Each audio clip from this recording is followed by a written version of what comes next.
Welcome to my channel. Please like, comment, and subscribe. In this video, we are going to talk about labor rights of seafarer in piracy, armed robbery against ships, and war zones. Seafarers help seamlessly facilitate international trade and commerce and play a vital role in a global economy. Seafaring is a unique and highly skilled professional affected by a distinct category of labor law as seafarers transit waters within and beyond the jurisdiction of multiple countries through their service. However, while at sea, seafarers are vulnerable not only to natural calamities but are also confronted with maritime security threats, such as maritime piracy or armed robbery against ship or the consequences of ongoing conflict or war between states at the sea. These circumstances warrant the awareness of seafarers of their labor rights under the prevailing laws applicable nationally and internationally. This video reviews the existing labor rights of seafarers in case of piracy, armed robbery, conflict, or war affecting the maritime regions.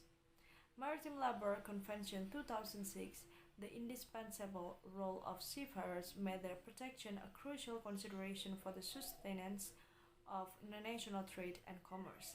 It became one of the reasons for the development of maritime law, as unrest in labor conditions increased in the early 20th century and the International Labour Organization was created. Maritime labour standards were among the first to be developed. The next discussion is about Maritime Labour Convention. Initially, seafarers' rights were codified from customs and practices in several international instruments. However, in 2006, a significant development came through the ILO's adoption of the Maritime Labour Convention, or MLC. The MLC consolidates numerous international maritime labour instruments adopted since 1920 and comprehensively lays down minimum labour standards for seafarers, including their employment, hours of work and rest, medical care, wages, welfare, and social security protection. Presently, the MLC has strong state participation from 101 member countries. The next discussion is about piracy and armed robbery against ships. Maritime piracy has affected seafaring nations since the use of maritime routes for trade. Piracy has been condemned as a hostis humani generis, or an enemy of all humankind.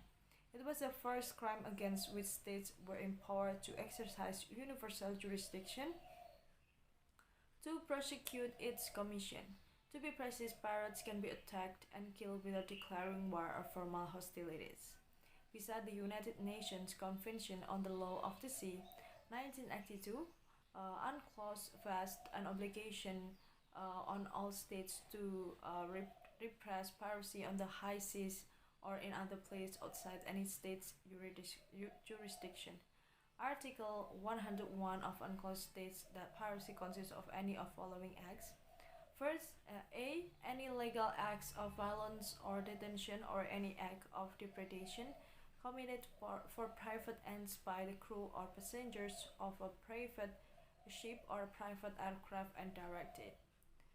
First, on the high seas, against another ship or aircraft, or persons or property on board such vessels or aircraft. Second, against a ship, aircraft, person or property in place outside the jurisdiction of any states.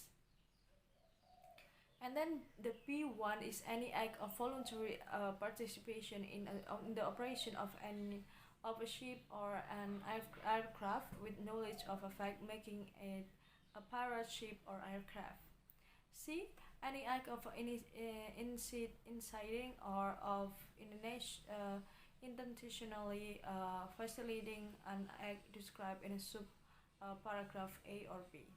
Unlike piracy, armed robbery against ships are not defined under UNCLOS according to the 2009 Code of Practice for the Investigation of Crimes of Piracy and Armed Robbery against Ships adopted by International Maritime Organization, or IMO, in its Assembly Resolution 1025. Armed robbery against ships mean any of the following acts. First, Any illegal act of violence or detention or any act of depredation or threat thereof, other than an act of piracy committed for private ends and directed against a ship or person or property on board such as a ship within a state in an internal waters, archipelagic waters, and territorial sea. Second, any act of inciting or intentionally facilitating an action described above. Accordingly, to constitute piracy or armed robbery against ship, the nature of the acts must primarily be private, legally, and are committed by a warship, government ship, or government aircraft whose crew has mutinied and taken control of the vessels or aircraft is deemed to be executed by a private vessel or aircraft. However, unlike piracy, armed robbery against ship occurs not on the high seas on the exclusive economic zone or EEZ, but in a state's internal waters, archipelagic waters, and territorial sea, where the state enjoys sovereignty. While piracy can involve aircraft, armed robbery involves only ship. The MLC also adopts the definition in the recent amendment introduced in 2018. This definition also highlights that piracy and armed robbery against ship target persons on board ships, and hence these offenses endanger the lives of seafarers. Besides, pirates often take hostage to extort the payment of ransom, and this adversely impact seafarers. This consider the provision of the International Convention Against the Taking of a Hostage in 1979 and Hostage Convention, which has 176 states parties. The Hostage Convention make it a grave offense to attempt or act as an accomplished in hostage taking and oblige state parties to make appropriate penalties. Nevertheless, as a hostage or victim held captive due to piracy or armed robbery, the seafarers are vulnerable and their service on the ship is hampered.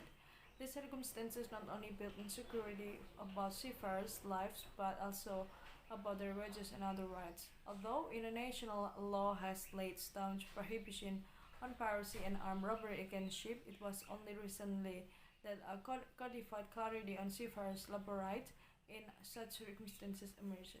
As a relief in such unprecedented circumstances, amendments were introduced to the MLC in 2018.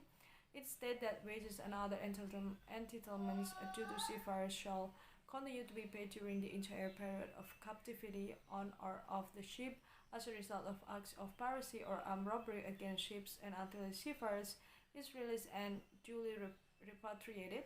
In case of death of a seafarer while in captivity, the wages and other entitlements due to the seafarer shall continue until the date of the death. I think that's all the information that I can say to you guys. Thank you so much for watching. Don't forget to give like, comment, and subscribe. Bye bye.